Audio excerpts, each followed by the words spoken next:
আমরা এখন যাব পুরো পুলিশরা শিক্ষার্থীদের সাথে ব্যবহার করছে সেটা মানুষের পর্যায়ে 71 সালে এই ব্যবহার হয়েছে কিনা আমরা জানি না। আমরা অসুস্থ শিক্ষার্থীদেরকে রেস্কিউ করতে পারছি না, রেস্কিউ করতে অ্যাম্বুলেন্স নিয়ে আমরা মুভ করতে পারছি না, পুলিশ অ্যাম্বুলেন্সে হামলা করছে।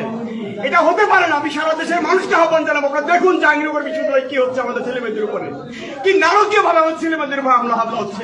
আমাদের কিছু বলার নাই, আমরা সহ্য করতে পারছি না, নিতে পারছি না। আমরা কিছু লোক এখানে দাঁড়িয়ে আছে, আমরা নিতে পারছি না। আমরা শিক্ষক, আমরা দলদাস না। বিশ্ববিদ্যালয়ের ক্যাম্পাসে এইভাবে নির্মম ভাবে হামলা হবে শিক্ষার্থী, হাজার হাজার শিক্ষার্থীদের উপরে, এটা মেনে নেওয়া যায় না। এটা সভ্য দেশে হয়তো সভ্য সমাজ হতে পারে না।